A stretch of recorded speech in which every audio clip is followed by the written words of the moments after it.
Good morning. It's Shelley from Head to Toe Wellness and Adventure, and it's harvest time at our house.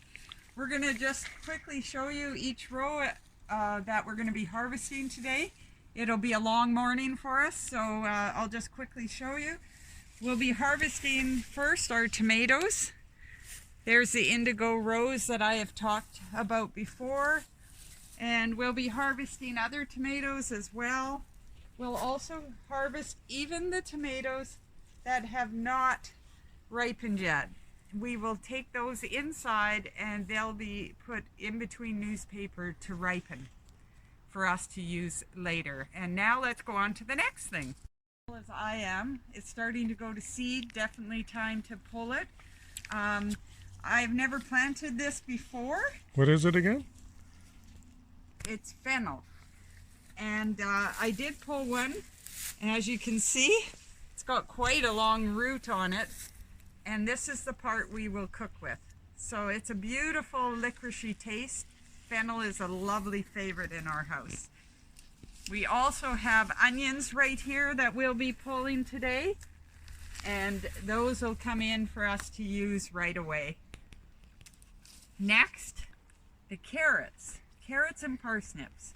So our carrots, we don't necessarily have to harvest all of them today because the frost won't hurt these. They would just get a little sweeter. So there's one of our carrots that we'll harvest a few of today, and then our parsnips. And this one, I haven't done parsnips before. Again, it's something I love cooking with. So I decided that we would grow them this year, and that's a beautiful size. Great in soups and stir fries. Next is our beets, another favorite around our house. We'll be harvesting them as well. They can go into storage. That one's a small one, but there's one type of beet we've got, the red one. We also have the yellow beets, which is definitely a favorite in our house. This one is very good. I also planted another variety which comes out, this one when you cut open, it's a striped one. So we have a red one, a striped one, and the yellow ones. Beautiful when you put those on a platter. Cool.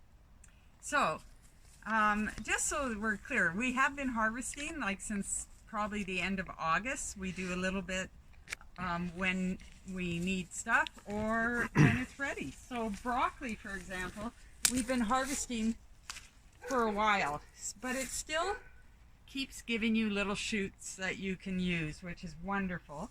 Also, our squash, we've been harvesting on a regular basis as well.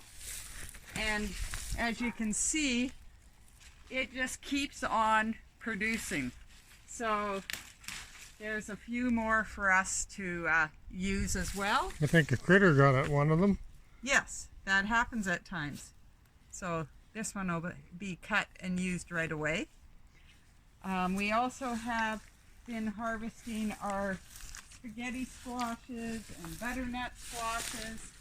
And there's a little one there of the butternut. It went right down into the rest of our yard, so we will be harvesting those as well. And then next, we will move on to, so over here we have our cucumber plant, and I believe I've mentioned this before, but it has really just been totally amazing to us. I planted one plant, this is it here, and we have gotten more than enough cucumbers from this. It's like never ending. Cucumbers just keep on coming. So good thing we eat a lot of salads and we enjoy doing pickling.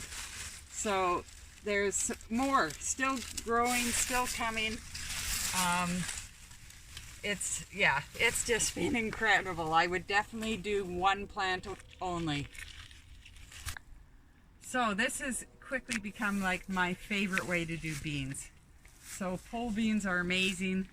They grow as tall and taller than me, and I don't have to strain my back to pick them. So we've been picking these for months, and they just keeps on producing beans, and they are absolutely amazing.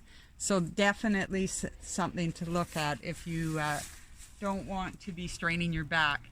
We also have right here, amongst the grass that's kind of coming up, we have lots of potatoes. And I will get Roy to dig a hill so that you can see what we've got for potatoes.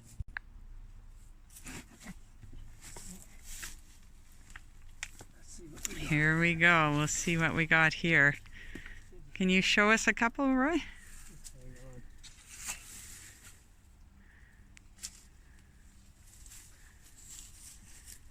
Nice reds. All right. So, potatoes for the storage room.